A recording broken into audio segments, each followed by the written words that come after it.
que o Ismânio e o Cláudio às vezes resolvem. Então, a nossa parte a gente fez.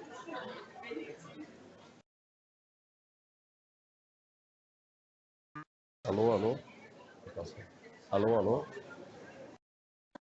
Adriane. Você dá um ganho mais sim. Adriane. Alô, alô? Votação. Só um minutinho aí, tá? Tá escutando? Alô, alô? Alô, alô?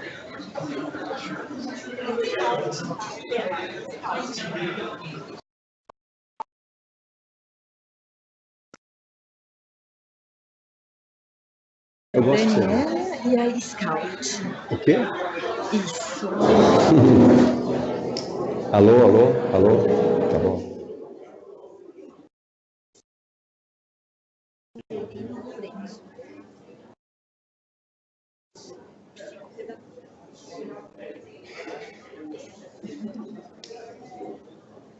Já acertaram ainda? Já?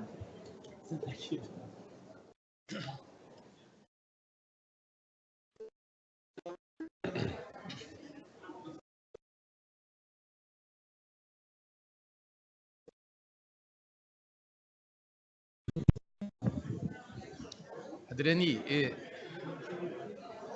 só fico aguardando vocês e o pessoal técnico para a gente começar.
Bom dia a todas e a todos.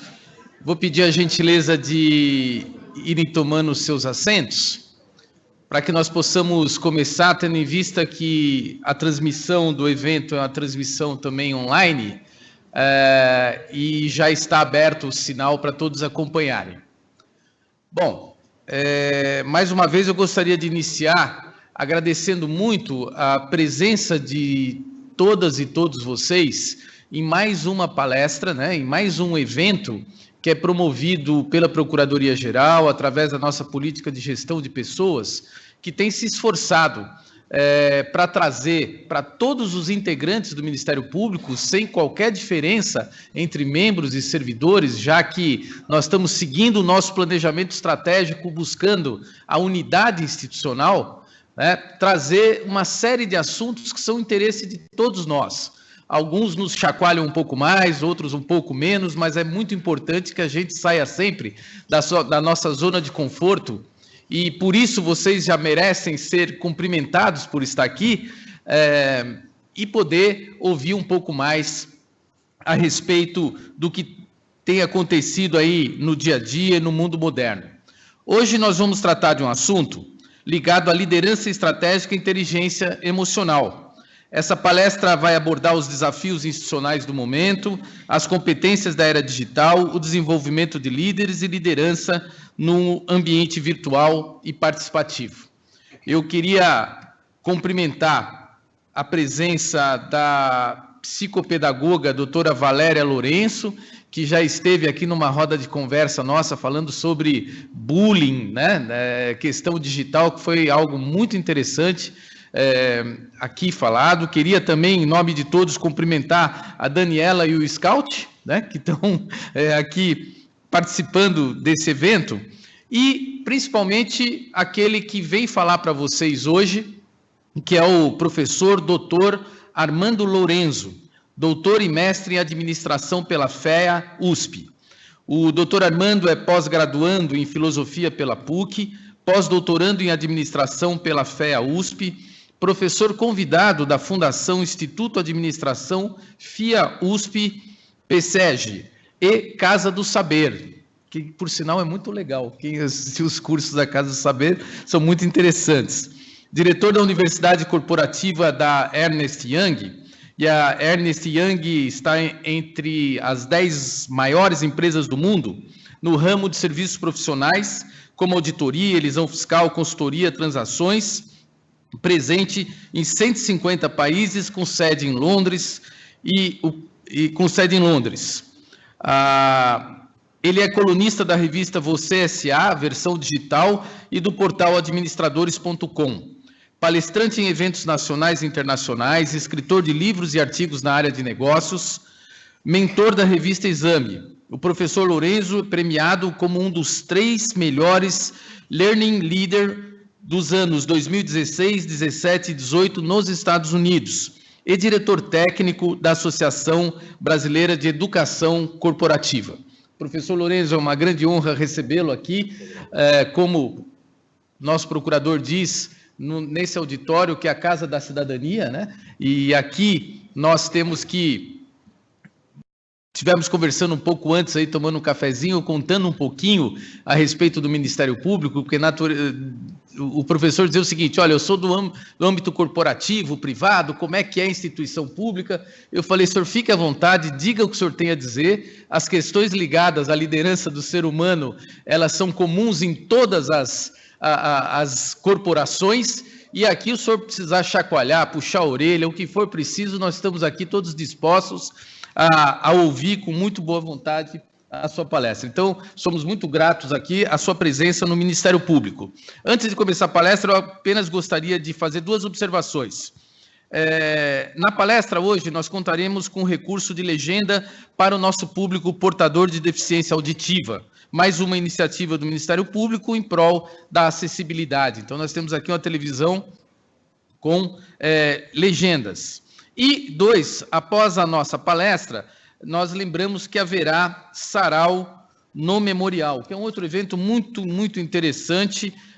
Hoje a Gilda Gilmore e o Marcelo Avatar, no projeto Tom in Jazz, que vão celebrar a obra do maestro Tom Jobim. Então, eu, desde logo, gostaria de apresentar, em nome do Ministério Público, um certificado de agradecimento pela sua presença no evento de hoje.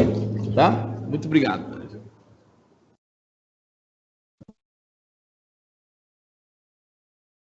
E desejar, desde logo, uma boa palestra. Obrigado.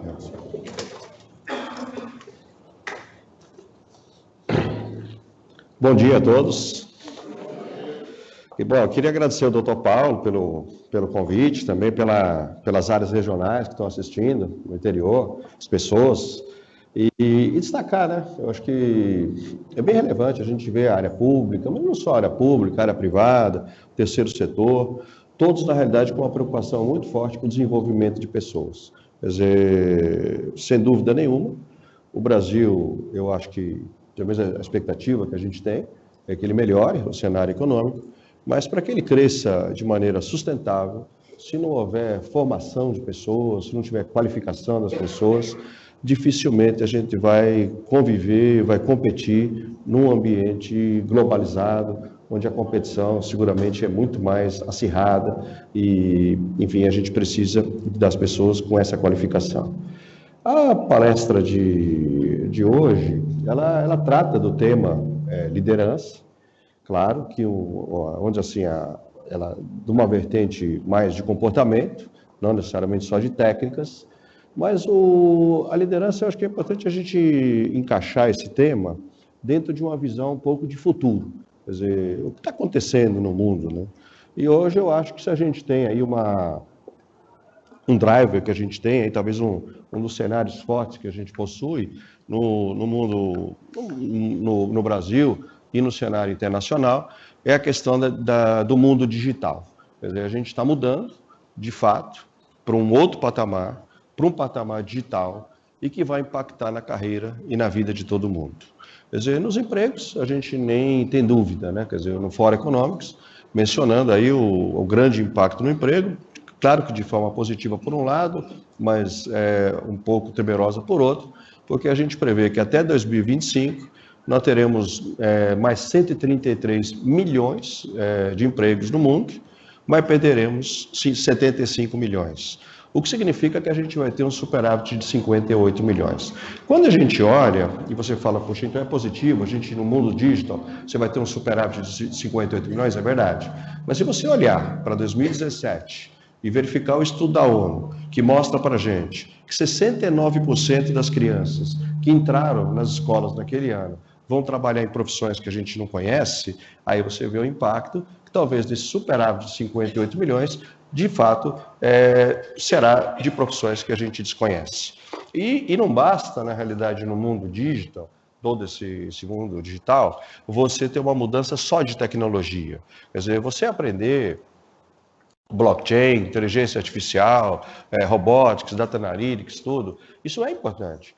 Mas sem a mudança do modelo mental, dificilmente a gente vai conseguir sobreviver.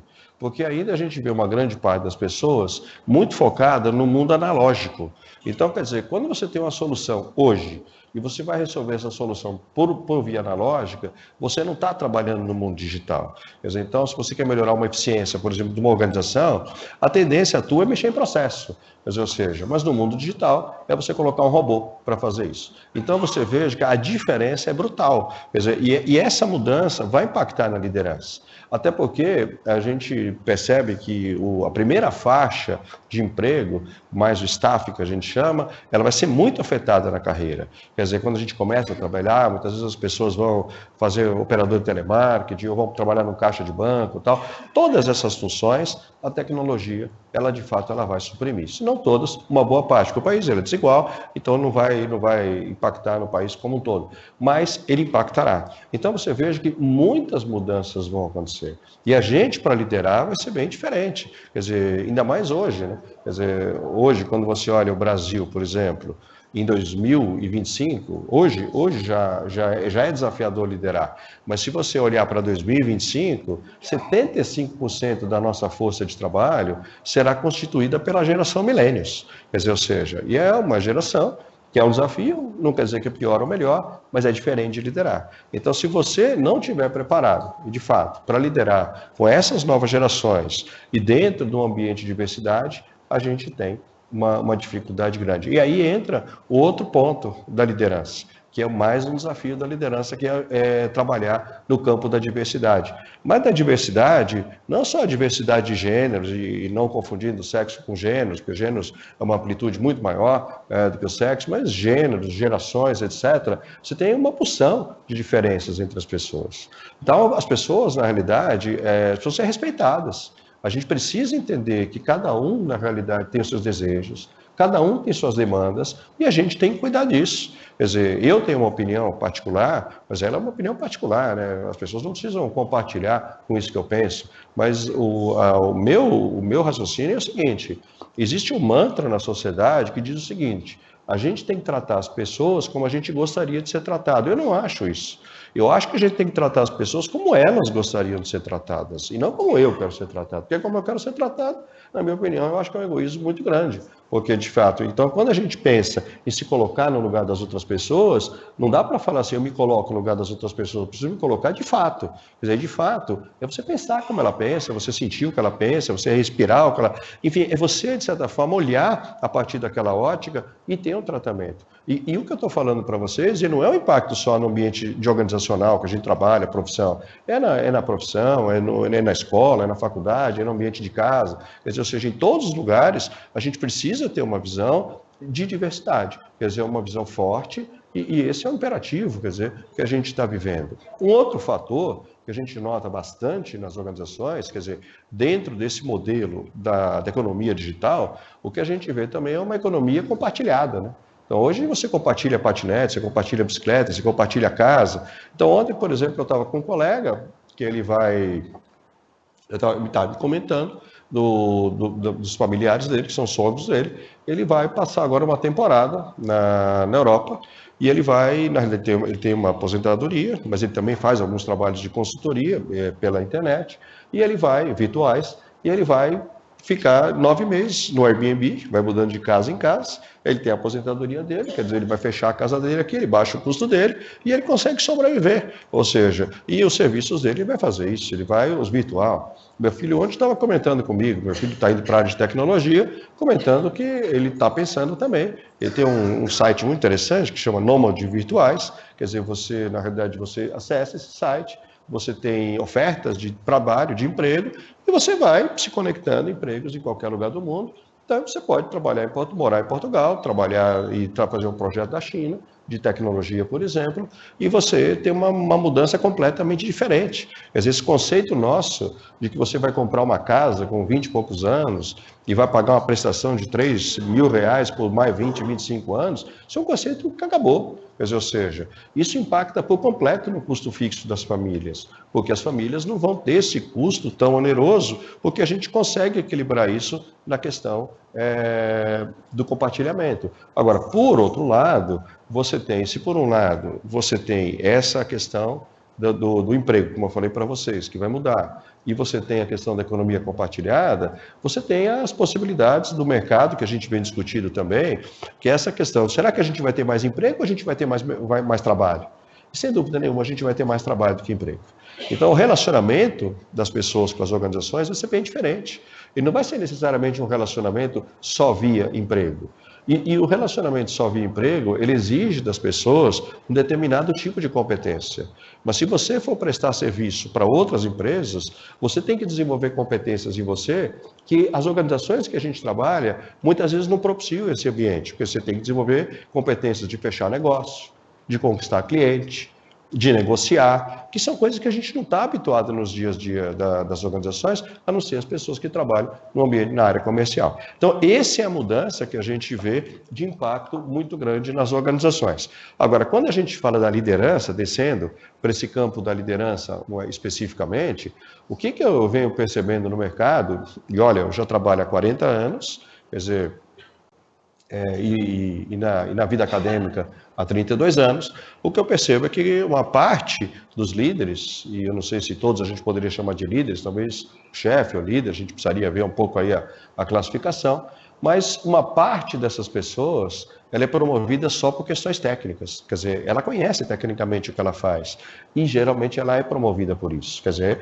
o que acontece? Você entrega bem, você não tem erro, você entrega no prazo, você tem um bom relacionamento com o gestor, e aí você foi promovido. Mas isso não significa que você tem condições de continuar na função. Porque, veja, conhecimento, ele é uma parte, mas como usar esse conhecimento é uma outra parte também relevante.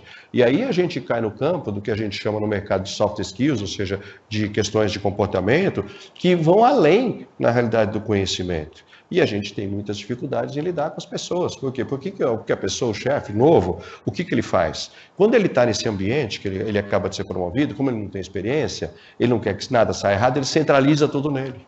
Só que na medida que ele centraliza tudo nele, aí ele fica atolado de serviço. E por outro lado, qual a consequência? Se ele está atolado de serviço, ele não consegue desenvolver pessoas. Se ele não desenvolve pessoas, ele não tem uma equipe formada. Se ele não tem uma equipe formada, ele não agrega valor para as organizações. Então você veja que o ponto, na realidade, da gente agregar valor, ele é fundamental, ou seja, isso é muito importante. Então, mas a gente parte do princípio, nessa questão de liderança, que o conhecimento técnico ele é muito importante, mas sem dúvida nenhuma, ele não é suficiente para você comandar. E esse é o desafio que você tem de lidar com pessoas. Porque as pessoas, a gente tem uma organização, as organizações, sejam elas públicas, privadas, do terceiro setor, elas têm uma cultura, teoricamente, predominante. Mas não quer dizer que as pessoas não tenham agendas ocultas, no bom sentido da palavra. Quer dizer, cada um tem seu interesse, cada um pensa na sua carreira, cada um está querendo casar, precisa ganhar mais, outro está querendo fazer uma pós-graduação, outro está pensando em mudar de país. Quer dizer, as pessoas têm as suas agendas. E isso não quer dizer uma coisa ruim, significa só que as pessoas têm agendas diferentes. Agora você imagina, a pessoa que está liderando, se ela não percebe essas nuances de cada um, como ela vai liderar? Como é que você vai motivar uma pessoa que você não conhece? Então, as organizações, elas têm responsabilidades por ações de motivação, no que a gente chama institucionalmente dizendo. Mas os líderes também têm responsabilidade. Aliás, é um pensamento meu. A gente já responsabiliza muito a área de recursos humanos por determinados aspectos que acontecem nas organizações, mas na prática, quem executa as estratégias de recursos humanos, quem executa as políticas de recursos humanos são os líderes. É aí que a gente pega. Então ele não para no recursos humanos, porque não adianta você falar assim, mas o sistema de avaliação de desempenho não funciona. Tudo bem, mas quem faz a avaliação não é o RH, quem faz a avaliação é o chefe, quem faz a avaliação é o líder. Então, no fundo, quando você olha esse tipo de problema, é aí que você sente a grande diferença. Por isso que eu comento que o diferença. Agora, esse é o número. Ou seja, de cada 100, esses especialistas comentando, de cada 100 gestores desligados no Brasil, 83% são desligados pelo comportamento e 17% por questões técnicas. Quer dizer, o mantra é esse, você contrata pelo conhecimento e desliga pelo comportamento. E isso a gente tem, isso não quer dizer que a pessoa tem um comportamento, no pior da palavra, mas pode ser na parte mais da ingenuidade, da inocência. Você também não sabe se relacionar com pessoas. Essa é a dificuldade. Só que você, numa empresa, se você não tiver aliados no bom sentido da palavra, você não consegue implementar projetos. Porque você quer, mas as pessoas não ajudam. Se você quer, na realidade, ter uma equipe, o que adianta só você ter uma equipe que você retém as pessoas? Esse questionamento de retenção, essa questão de retenção nas organizações, ela é muito questionável. Porque, na prática, a gente não precisa reter todo mundo. Algumas pessoas vão embora mesmo, gente, senão as outras não sobem. Isso é parte da vida. A preocupação, talvez, com quem a gente vai reter, mas o grande chave da questão é o compromisso que as pessoas têm que trabalhar na empresa. É o engajamento que as pessoas têm que trabalhar na empresa. Então, se você, por exemplo, um exemplo concreto, vamos supor que você tem uma equipe pequena, você administra 5 pessoas, então você gasta, um número hipotético, né? Você tem lá R$2.000 entre salários e encargos, você gasta R$2.000 com cada um. Você tem uma folha de pagamento de 10 mil. Só que se 2 dessas 5 estiverem procurando emprego, você não tem mais 5 pessoas. Você tem 3 e um pouquinho. Porque quando a pessoa resolve procurar um emprego, ela não está mais trabalhando na empresa.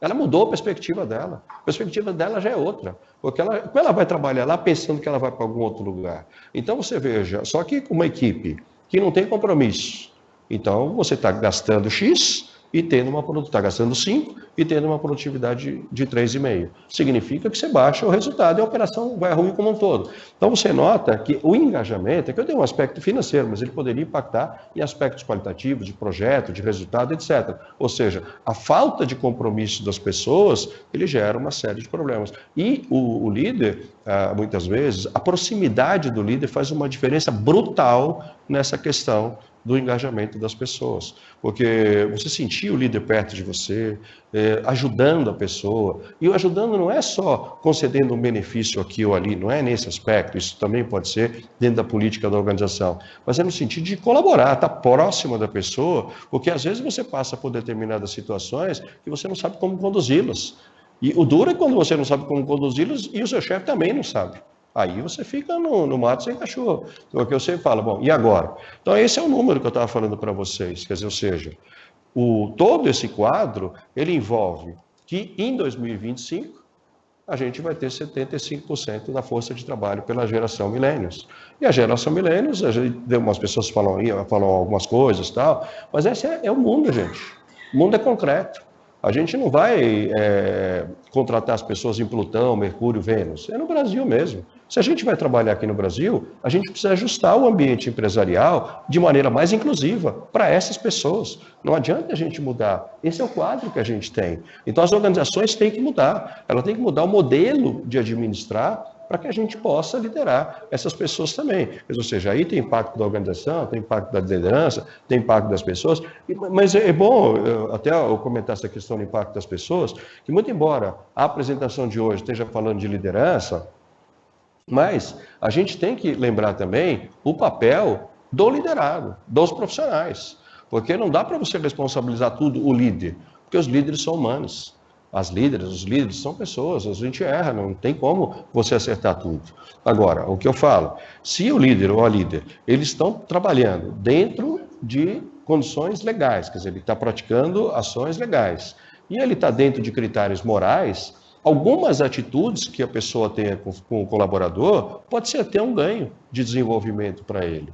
Porque senão nós não podemos, é muito difícil a gente viver num ambiente que você não vai ser desafiado. Então, ou seja, por parte do funcionário, do colaborador, ele também tem que começar a aprender a lidar com frustração. Essa é a grande realidade. Mas lembra que eu falei, dentro de questões morais e dentro de questões legais, lidar com frustração faz parte. E a gente vê muita dificuldade, as pessoas têm uma dificuldade, aí vem por uma questão de educação, etc, etc, que a gente vem das famílias e que a pessoa não está conseguindo lidar com frustração. E esse é um drama, então a pessoa precisa. E falando ainda mais, não é a questão só do líder, como eu disse para vocês, também do funcionário. Por exemplo, eu tenho uma pessoa que trabalhou comigo e foi uma coisa muito legal. Eu telefonei para ela, pedi para que ela viesse falar comigo, e ela foi na minha sala e eu pedi para ela fazer um estudo para mim numa planilha de Excel. Ela é muito boa nisso. E ela entendeu, tal, ela fez umas perguntas, mano, você vai usar para isso, para isso, para isso. Ela tem 26 ou 27 anos, agora está com 28, que ela saiu, está na nossa empresa, mas no Canadá. E aí ela saiu, mas ela saiu da sala, fez umas perguntas, para que você vai usar isso? Eu falei, eu vou fazer isso, isso, isso, tal. Quando foi de tarde, ela me mandou a planilha, e ela telefonou, falou assim, Amanda, eu posso ir aí te explicar a planilha? Eu falei, pode, tal. Quando ela chegou, eu abri aquela planilha, eu falei, pô, mas tá tudo diferente do que eu pedi para você, pedi uma coisa, você fez outra. Ela falou, mas dá uma olhada, se essa planilha do jeito que eu fiz não é melhor para você tomar a decisão que você quer. Você percebe o que é fazer a diferença? A pessoa poderia trabalhar pelo 5º dia útil, ou pelo último dia do mês, que é quando você ganha o seu salário. Isso é você viver com uma paisagem. Quer dizer, agora, se você opta por uma postura profissional mediana, é difícil ter uma carreira surpreendente. É difícil a gente ter uma carreira surpreendente quando a pessoa faz essa opção. Então, a questão de agregar valor, ela não está vinculada à sua liderança, ela está vinculada a qualquer posição que a pessoa tem na organização. Eu estou te falando, é uma planilha de Excel, mas é uma planilha que talvez se eu passasse para outra pessoa me entregaria exatamente o que eu pedi. Mas ela não fez isso, ela foi além daquilo e foi uma coisa positiva. É bem verdade também que eu sou uma pessoa muito aberta e aceito esse tipo de coisa. Eu sei que nem todas as pessoas têm esse nível de liberdade, mas a gente precisa aprender a ter, porque senão a gente não vai crescer, porque as pessoas que estão embaixo têm muitas ideias, e se a gente não escuta, as pessoas dominam a operação, eles sabem exatamente, e a gente tem que escutar essas pessoas. Agora, a pergunta é, você está preparado para liderar em 2029? Essa é uma pergunta. Porque, veja, e muitos, talvez daqui, já sejam líderes e tenham essa consciência de estar preparado para liderar em 2019, mas será que você está preparado para 2029? Então, você imagina, hoje você lidera um jovem de 24 anos. Só que em 2029, você tem um jovem que hoje tem 14 e que vai ter 24 anos em 2029. Esse de 24 anos de 2029 vai ser uma pessoa completamente diferente do 2019. Então, veja, as competências que a pessoa tem hoje como líder, talvez não sejam suficientes para liderar uma pessoa que vai ter 24 anos daqui a 10 anos. Só que o Brasil não vai congelar 10 anos, você vai se desenvolver e daqui a 10 anos você vai estar pronto para liderar. Todos os dias vão entrar pessoas nas organizações. A gente precisa aprender todos os dias. Então, a velocidade que a gente tem que ter de aprendizado é uma coisa que depende, inclusive, da gente. Agora, esse é o segredo. Quer dizer, quando a gente fala, se o segredo é como é que a gente vai se desenvolver para o mundo que a gente desconhece. Porque hoje a gente fala do digital e a gente está tendo uma verdadeira revolução digital. Mas o Brasil já passou por uma revolução tecnológica na década de 80, na época que a gente chamava de informatização. Aí se chamava de mainframe, IRP, se tinha outras tecnologias, são importantes hoje também. Mas a diferença não é só a tecnologia, a diferença é a velocidade. Naquela época a velocidade era menor, hoje uma velocidade de mudança é cada vez maior. Então é difícil você, na realidade, falar o seguinte, como é que eu vou ser se a gente não sabe o mundo que vai acontecer? Então se você não tiver algumas competências, eu vou destacar aqui, a gente tem várias. Quer dizer, eu acho que a questão da estabilidade emocional, essa questão da estabilidade emocional, ela é muito importante.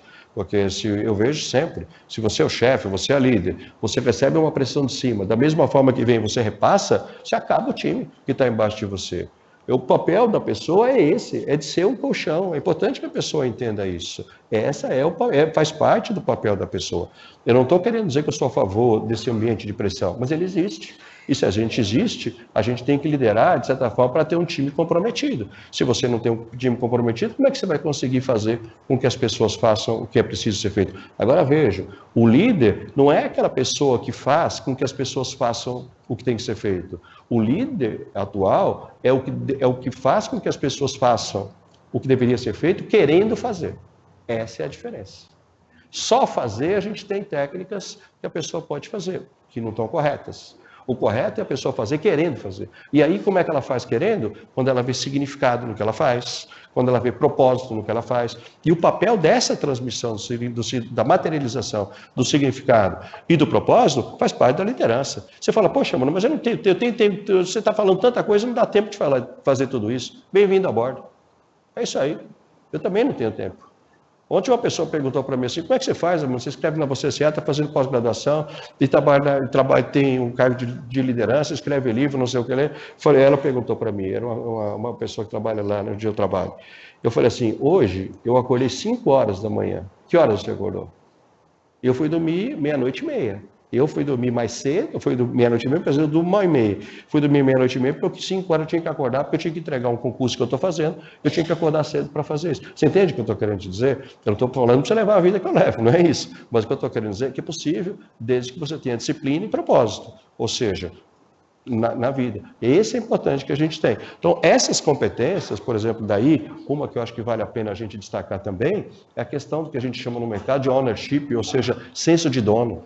A gente precisa de pessoas com senso de dono, que sabe que se comprometam com aquilo, que realize, que você dá uma atividade para a pessoa, ela vai até o fim. Não dá para falar, não deu certo. Como não deu certo? Então, veja como faz para dar certo e entregue como faz para dar certo. Essa é a diferença que a gente tem nas organizações.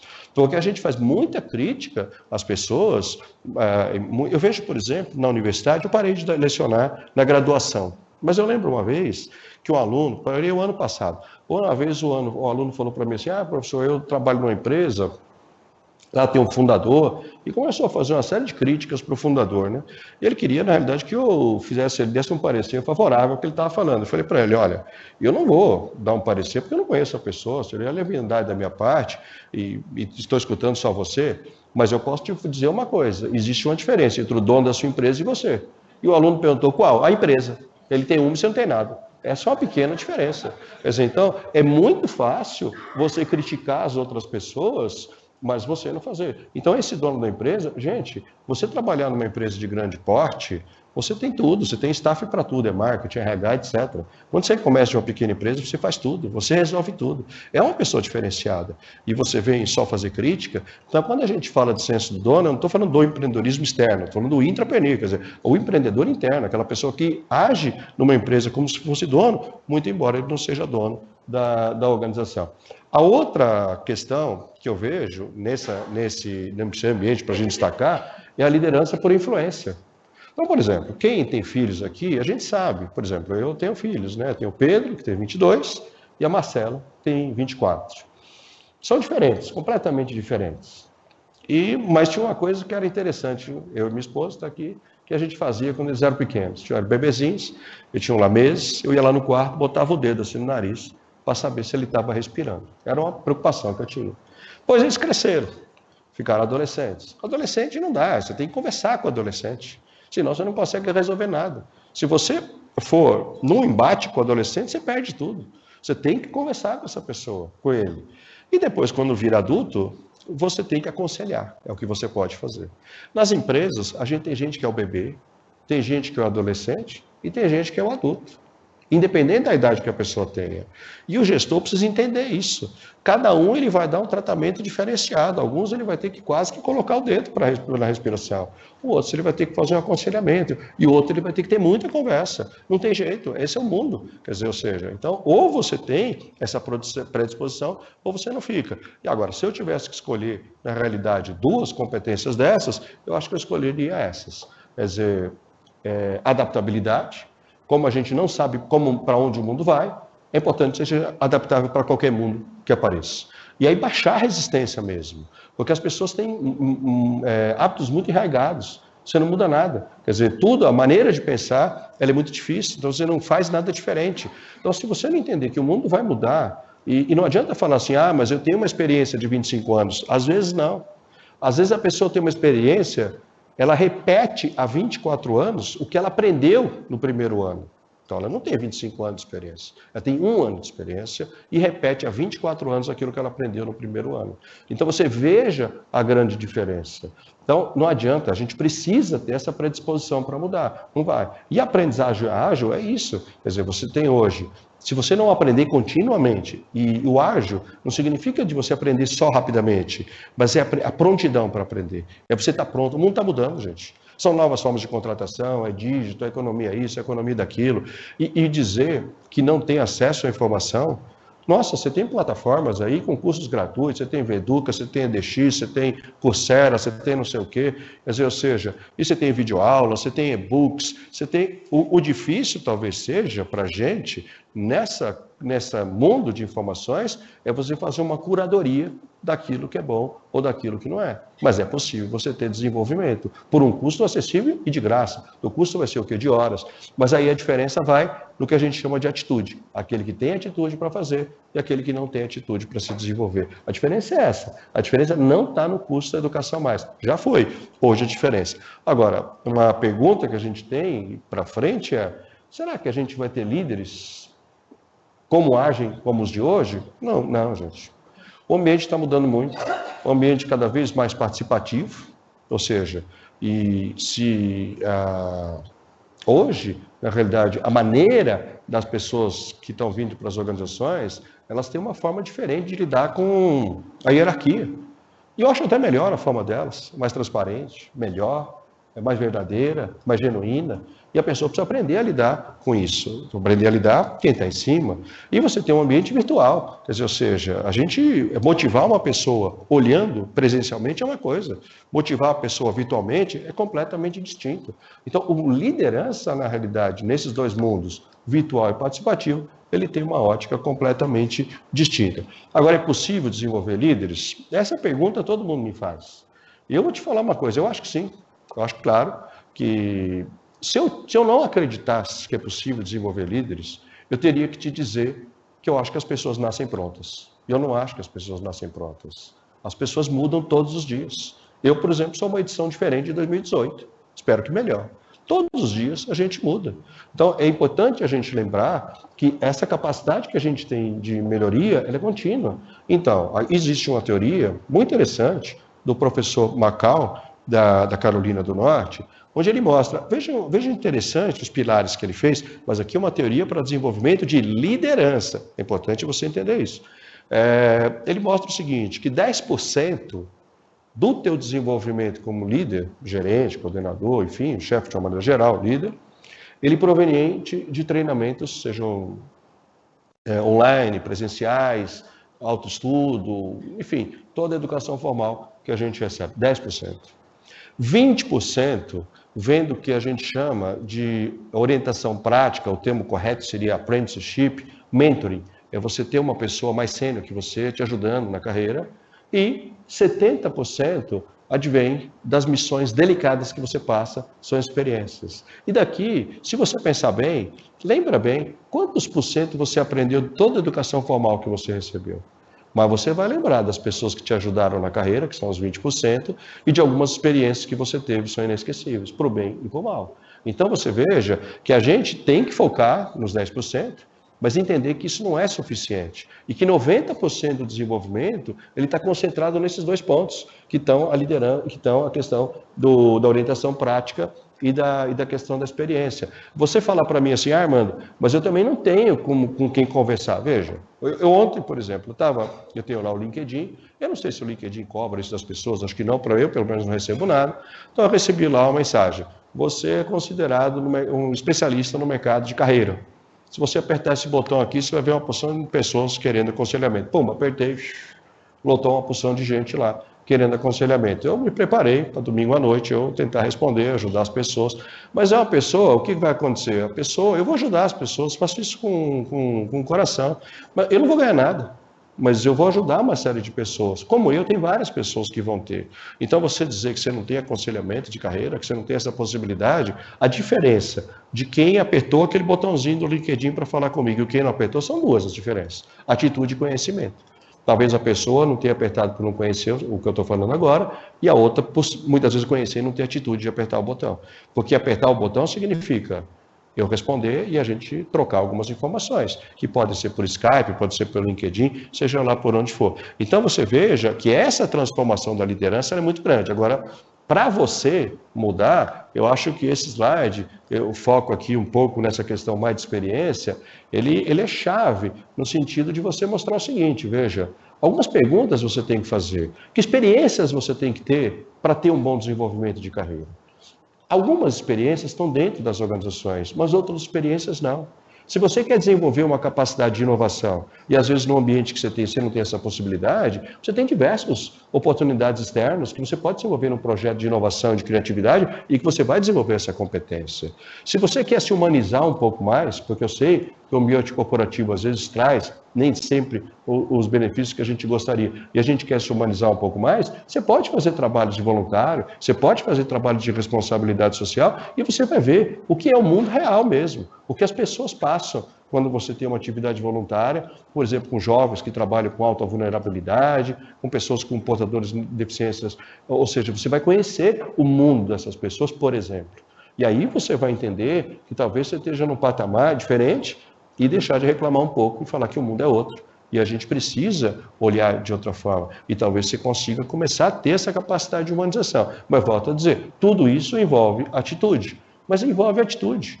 Mas quando eu conheço as pessoas que estão lá em cima, que tiveram uma carreira, que subiram, elas tiveram uma atitude grande, é que a gente não enxerga isso. Porque você, quando vê uma pessoa lá em cima, você vê a foto só. Você não vê o filme dessa pessoa. Só que o filme dessa pessoa não foi fácil. Ele teve muita persistência, teve muita gente que não ajudou, teve horas que ele teve que contornar situações, ele teve muita inteligência emocional, ele teve muita estabilidade emocional, senão ele não conseguia sobreviver. É que a gente tende a ver só a foto, né? Chegou lá, parece que é fácil. Então o pessoal fala assim, o Armando é diretor, tal. Tudo bem, mas não nasci diretor, né? Você entende? Eu não nasci nem trabalhar, eu trabalhava. Então você veja, eu era bebê, eu fui crescendo, e assim diversas pessoas que eu vejo na carreira. Então é importante a gente visualizar e entender que as experiências são necessárias. Para a gente finalizar, encerrando aí dentro do horário previsto, é o que a gente tem, aquela questão de quais são os desafios para a gente gerenciar pessoas, mas na perspectiva não de RH, na perspectiva da liderança. E o primeiro deles é a atração. Sabe, é muito importante que a gente seja uma organização que atraia bons profissionais, que atraia talentos. A área de recursos humanos é importante para fazer isso? É. A área de comunicação é importante para fazer isso? É. Mas os líderes também são importantes. Que você, como líder, é uma referência no mercado, de tal maneira que as pessoas falam, eu também quero trabalhar nessa organização e ter esse tipo de desempenho, performance que essa pessoa tem. Você vê que a capacidade é importante. Um outro ponto que está ali, na verdade, é o engajamento. O engajamento é o que eu falei para vocês. Ele está intimamente ligado ao resultado das organizações, pode ser em projetos ou financeiros, mas ele está intimamente ligado. E aí vai muito da aproximação do líder. E eu vejo, por exemplo, tem líderes ou chefes que desconhecem determinadas facetas dos funcionários. A gente precisa estar muito próximo. Não pode ser surpresa você como líder. O problema não pode, pumba, de repente acontecer. Você tem que ir monitorando aquilo devagarinho e tem que entender o que está acontecendo nas pessoas. E, por fim, a avaliação de performance e desempenho. Quer dizer, eu vejo muita gente falando assim, eu não recebo feedback, ninguém me dá feedback se eu estou indo bem ou mal, tal. O feedback é uma coisa importante. É verdade que eu sei que muita gente não dá feedback. Mas o pulo do gato no desenvolvimento da pessoa não é o feedback. É o que a gente chama de feed forward. O que significa isso? É o que vem depois. Porque se você pontuar para uma pessoa, você precisa melhorar nisso, nisso e nisso, mas ela é júnior no sentido de saber resolver aquilo que você pontuou para ela, ou quem está em cima tem que ajudar. O pior dos mundos é se que alguém pontua e também não sabe como te ajudar. Aí você não está no pior dos mundos. Porque, ou seja, a gente precisa de uma maturidade como liderança que você pontue, quer dizer, a gente precisa melhorar nisso e também fale os pontos positivos, mas que ajude a pessoa a melhorar no aspecto. Então, eu acho que esses pontos que eu gostaria de destacar para vocês, ou seja, eu acho que esses são papéis de liderança, não é fácil você liderar, vão ter horas que a gente acha que está fazendo tudo errado, essa que é a grande realidade, tem horas que a gente pensa, é melhor parar tudo que eu estou fazendo, eu também já tive esses momentos, mas são momentos. Eu acho que quando você olhar para trás, E é legal você olhar e falar, eu deixei um legado. Quer dizer, se você tiver condição de deixar um legado, isso é uma felicidade muito grande. Agora, nós vivemos num ambiente que as pessoas estão vivendo cada vez mais. Então não adianta só você pensar em legado da sua carreira. Hoje as pessoas estão vivendo e vão viver, muitos daqui vão viver, eu talvez não, eu sou mais velho que muitas pessoas daqui, vão viver 100 anos, 110, sei lá, e você vai ter várias carreiras. Então, quer dizer, a aposentadoria não para por aqui, ela vai além disso. Então, o que a gente está discutindo hoje, ela não vale só para o momento de hoje, para a sua carreira na organização que você trabalha, mas, enfim, nas carreiras que você vai ter.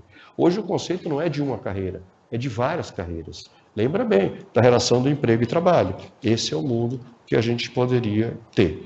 Eu estou deixando aqui para vocês alguns contatos.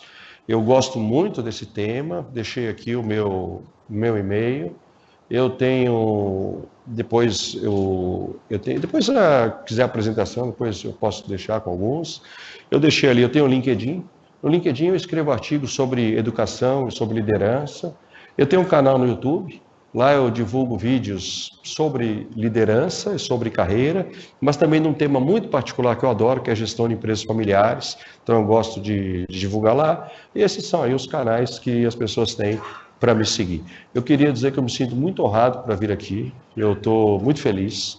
Eu acho que queria, em nome do Dr. Paulo, agradecer muito também a Adriane, que me convidou. Eu acho que o Brasil está melhorando muito. Eu sou uma pessoa que acredita muito nesse país. E eu acho que as instituições têm que fazer alguma coisa. E acho que esse é um caminho. Não sei se eu vou colaborar quanto deveria, mas, de uma maneira geral, a bola já foi chutada e acho que agora a questão é crescer, né? Então, está nas mãos muito mais de vocês do que da mim. Tá bom? Muito obrigado para vocês.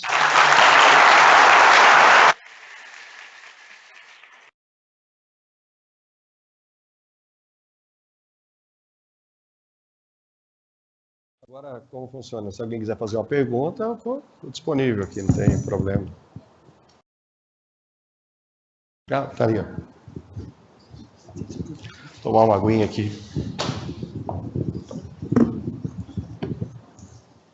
Bom dia a todos. Bom dia. Parabéns ao Dr. Armando, aí, professor Armando. Muito interessante a sua exposição. E acho que eu sou o único promotor aqui, né, presente. Né, mas eu saí de Campinas para vir assistir essa palestra. Né? Me interessou muito o tema, a novidade do tema, a atualidade do tema. E acho que o senhor trouxe realmente a exposição com características do que se espera das pessoas para se dar bem nessa nova realidade que a gente está enfrentando. Né? Desafio que eu vejo com o Ministério Público, eu achei que o senhor também teve interesse em implantar, né? Trouxe para nós alguns conhecimentos, e agora eu vou tentar devolver um pouquinho das dificuldades e especificidades que a gente tem dentro de uma carreira pública. Né? O Ministério Público, quando eu ingressei há 32 anos atrás, era uma carreira só de promotores. A gente praticamente não tinha funcionário, a estrutura era muito tímida, e as pessoas até prestavam concurso com aquela perspectiva de, olha, eu não vou ser juiz porque eu tenho que gerir pessoas, né? Vou ser promotor porque aí eu trabalho sozinho, fico no meu gabinete, faço o meu trabalho e dou conta da tarefa nossa, que era muito mais processual naquela época do que qualquer outra coisa. Aí o Ministério Público como instituição, ele se desenvolveu a partir da década de 80, né? Para a sociedade, passou a ser uma espécie de escritório de advocacia pública, também, em paralelo às funções tradicionais. E aí assumiu a defesa do consumidor, a defesa do meio ambiente, né? E eu, particularmente, tive muita a felicidade de poder ficar numa cidade, né, de uma certa complexidade, como Campinas, como promotor de meio ambiente, principalmente, durante 20 anos. Então, eu tinha que gerenciar, né, uma nova área, uma nova perspectiva, com uma atuação externa, muito mais externa do que processual. E tudo isso que o senhor está falando, eu tive que fazer. Né? Eu tive que me abrir, tive que ter contato com outros profissionais, aprender de outras profissões, né? Desenvolver uma visão multidisciplinar para poder aplicar esses conhecimentos dentro da minha atuação. Então, só que institucionalizar isso é um grande desafio. Né? E eu parabenizo aqui a instituição por estar tentando levar à frente esse trabalho. Qual que é a nossa dificuldade? A dificuldade é que o papel ainda dos promotores, né, ainda a maioria enxerga o seu papel como um papel estritamente processual. Então, a gente criou uma estrutura grande, né, que talvez, eu não sei, depois os funcionários podem falar até que ponto eles se sentem frustrados, né, de ingressar no Ministério Público e perceber que a atuação que eles têm nem sempre reverte numa melhoria do trabalho do promotor. Eles têm hoje um papel, pelo menos eu vejo assim, posso estar errado, muito mais de apoio material e de apoio administrativo do que propriamente de engajamento. Então, fica difícil no Ministério Público, que é uma instituição modernizada, assim eu reputo, né? É uma instituição interessada em promover o seu corpo de integrantes, sejam eles funcionários, sejam eles membros da carreira. Mas a grande dificuldade no setor público é conseguir essa unidade, que na empresa é mais palpável, vamos dizer assim, como que eu estou contribuindo para o resultado final, né? E eu queria ver se o senhor vislumbra aí alguma dica, né, de como a gente pode integrar melhor essas duas realidades que ainda estão distantes, né, ainda são meio distanciadas, eu percebo assim, a dificuldade de você colocar essa estrutura material e de pessoal, que não é pequena, né, que houve um investimento grande da carreira para se agigantar, para ter esse apoio, mas como traduzir todo esse apoio numa efetividade da melhoria do trabalho do promotor? Desculpe, parabéns mais uma vez. Seu nome? É José Roberto Albejante. Doutor José Roberto, acho que boa parte da tua carreira e da própria explicação que você teve já mostra aí o resultado, né? Embora eu não tenha um conhecimento grande da organização, do Ministério Público de São Paulo, eu posso, se depois você me corrige se eu estiver errado, é fazer uma associação com sociedades profissionais. Aquelas sociedades que são de médicos, que são de contadores, empresas que trabalham, por exemplo, que tem auditoria, que tem contadores, hospitais que tem médicos. Então, são sociedades onde, na realidade, esses profissionais, eles têm, mesmo na academia, né, você tem os professores, o mundo acadêmico e a parte administrativa. Então, você tem, na realidade, quase que dois mundos. Então, eu acho que um primeiro passo já foi dado. Pelo menos agora é uma continuação. O segundo passo que eu vejo, e eu também não sei se já foi dado ou não, mas eu imagino que sim, é o alinhamento, na realidade, da liderança nesse sentido do que você está falando. Porque enquanto não houver um alinhamento da liderança e aquilo se reverter em ações concretas, as pessoas continuam enxergando dois mundos, você percebe? Então, na realidade, não é que elas enxergam dois mundos, existem dois mundos. Então, é importante a gente visualizar isso. E pelo que eu estava conversando com o Dr. Paulo, também já foi dado início, quer dizer, já algumas ações que você tem de aproximação. Acho que esses são caminhos, acho que o primeiro passo é o que é dado pelo desenvolvimento, o segundo passo é a questão de você ter um alinhamento da liderança, e aquilo que se reverte em ações concretas para diminuir esses mundos, e aí as ações, em geral, estão relacionadas à gestão de pessoas, de uma forma geral, mas eu acho que tem um terceiro passo, que não depende só de vocês, e que não depende só da liderança do Ministério Público, mas que depende das pessoas. Que você fez uma carreira brilhante, mas você fez, e você tem que merecer você fazer isso. Sabe, você mereceu isso. E eu acho que as pessoas têm que enxergar, e o meu modo de pensar, assim, a gente não está numa corrida de automóveis que vence o primeiro que chegar. Eu acho que a gente está numa maratona.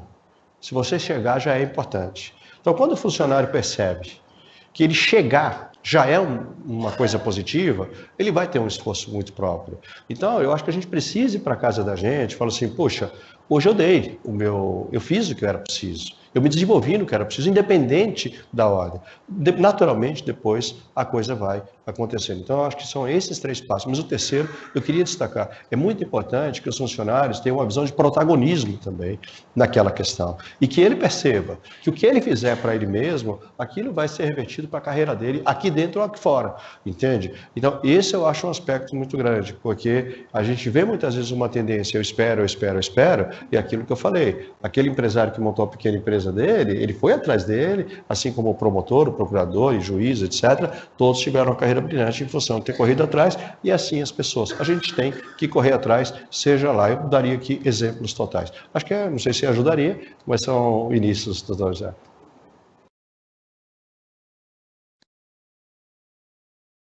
um é responsável pelo seu crescimento. Exatamente. E tem que ter essa atitude 24 horas por dia. Eu poderia estar lá em Campinas, sossegado, E só ver aqui. e sair, vim ontem, dormir em São Paulo, para vir aqui, para estar aqui, para assistir, para aprender, né, para crescer. Eu vejo, por exemplo, a atitude que o senhor tomou. O senhor veio de Campinas. Quer dizer, na hora que você vem de Campinas para cá, os trabalhos que você estava lá fazendo, eles param, né? E quando você voltar, talvez tenha mais trabalhos ainda, além daqueles que você deixou. Quer dizer, então, ali, na verdade, você teve um protagonismo de fazer isso. Eu acho que esse é o espírito que as pessoas, na realidade, têm que fazer, mas tem que fazer em tudo, né? Não é só no Ministério Público, é em geral, na sociedade, a gente tem que fazer com muito cuidado as coisas que a gente faz, né? Acho que precisa dormir tranquilo, né? Obrigado. Professor Armando, muito obrigado pela sua presença aqui no Ministério Público. Meu nome é Alfonso Prestes, eu sou procurador de Justiça, hoje assessor do Procurador-Geral. Quero dizer que eu parei uma equipe de 5 funcionários nossos valorosos, que talvez estejam à frente do projeto estratégico mais importante do MP, que é um processo de automação de processos digitais, para virem à palestra. Muito do que o senhor disse, muitos de nós aqui nos identificamos. Eu, particularmente, me identifico muito.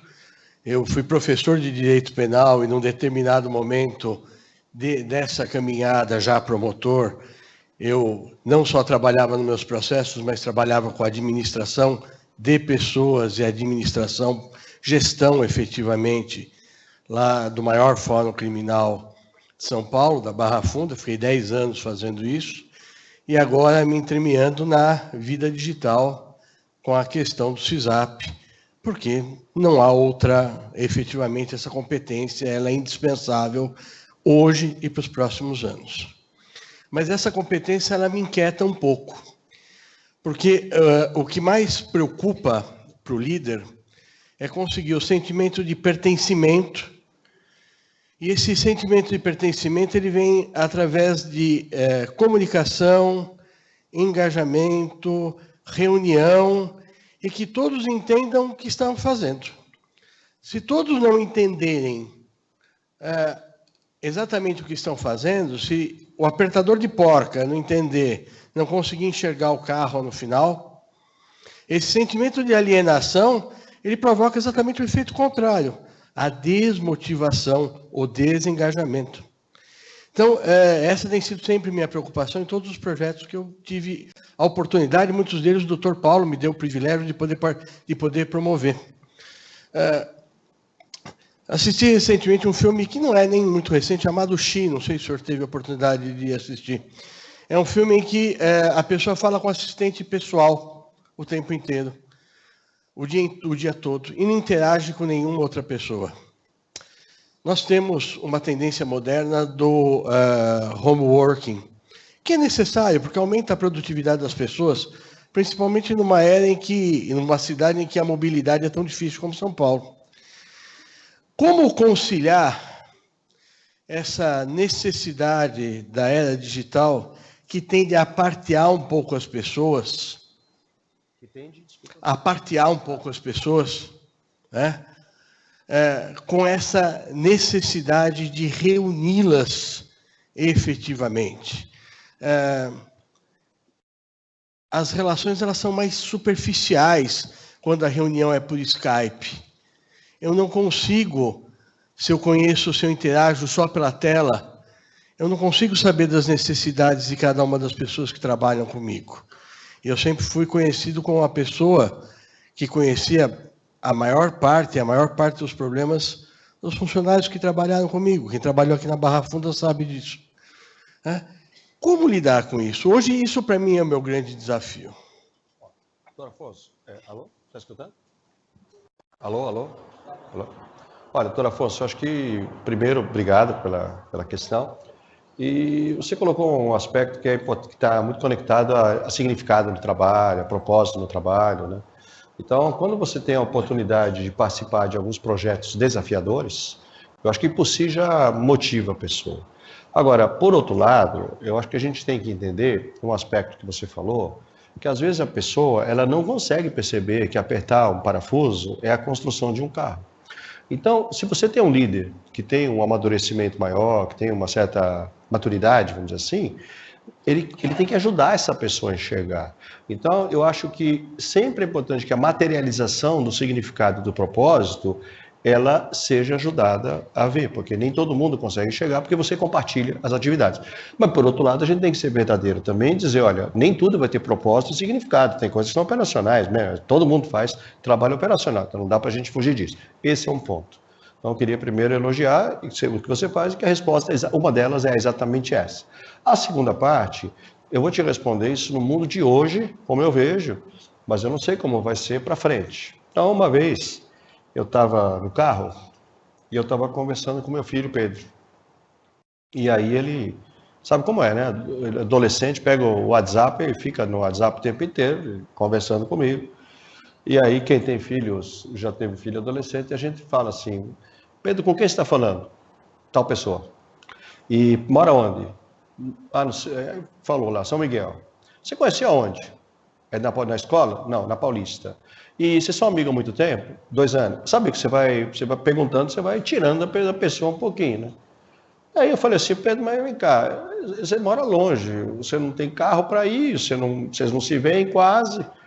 Como é que você faz para se ver? Porque ele falou que era o melhor amigo dele, né? Os melhores amigos. Eu falei, rapaz, a gente se vê aí 2, 3 vezes por ano, 4 vezes. Você percebe, a amizade dele estava aqui, né? Eu tinha uma funcionária que foi fazer um treinamento nos Estados Unidos e pediu para mim assim, mano, posso emendar para fazer as férias e ir para o Japão? Eu falei, poxa, para o Japão? Mas qual a curiosidade? Por que o Japão?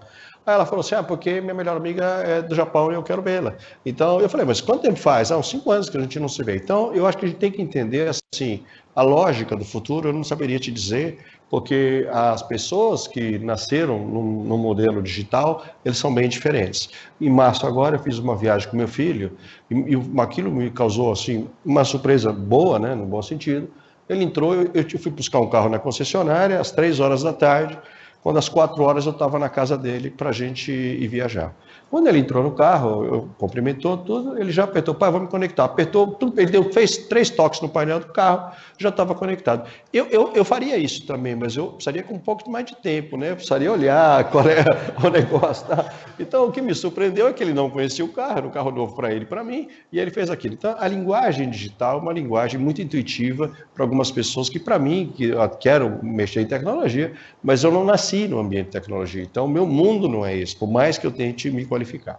Mas então, eu estou falando isso para você porque o futuro eu não sei. Mas hoje, o que eu tenho visto nas empresas é o que você falou da questão da experiência presencial. Mesmo projetos que tenham interações virtuais, precisam existir momentos presenciais.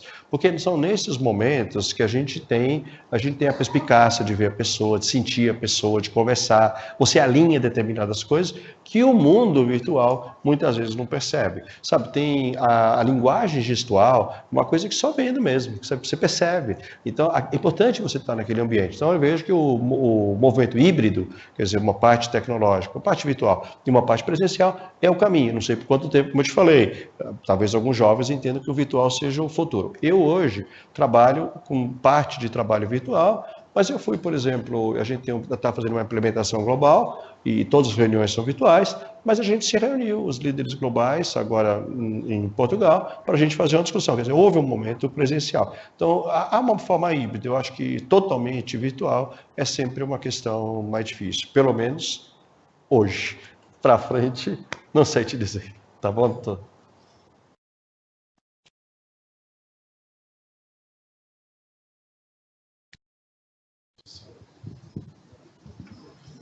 Bom, gente, apenas agradecer mais uma vez, aqui partindo para o encerramento dessa palestra, mas eu não posso deixar, depois de tudo que nós ouvimos hoje, dessa aula extraordinária, em nome do Ministério Público, renovar o convite para todos nós, né?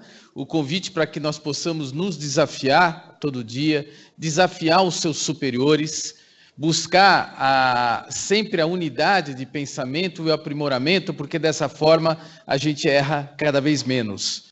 Eu sou procurador de justiça, estou há 33 anos no Ministério Público, fui convidado para exercer uma função ao lado de colegas extremamente valorosos e de uma equipe muito competente, onde muito do que foi dito também nos fez sentido, mas muito pela intuição, né? Pelo trabalho de intuição, pela a inteligência emocional de várias pessoas que nos circundam e pela visão da absoluta necessidade de que um órgão como o Ministério Público, que lida com pessoas, não com papéis, não com números digitais do processo digital, mas sim com a liberdade, com a vida, com o patrimônio das pessoas, que a gente tenha que se aprimorar, a partir daí criar essas competências, permear essas competências em toda a instituição. Nós criamos um órgão chamado Comex, que são coordenadorias regionais do nosso setor de planejamento estratégico, onde nós temos quase 150 pessoas que nos ajudam a capilarizar todo esse esforço, né? Então, muitas vezes vocês, e aqui os analistas, né, vão sugerir algo para os seus superiores e às vezes não vão ser bem recebidos, dá aquela frustração porque a pessoa não está na mesma vibe, como a gente brinca, mas não é problema de vocês, é problema daquela pessoa. O que a gente não pode é deixar de fazer o que deve ser feito para nós e para a instituição. Então, muito obrigado mesmo, nós ficamos muito felizes com a sua fala, seja sempre bem-vindo aqui no retorno. E obrigado vocês que vieram presencialmente, quem está nos assistindo remotamente, e vamos seguir aí construindo essa instituição que, apesar de todos nós, vai estar sempre como função essencial a administração da justiça. Muito obrigado. Obrigado. Obrigado.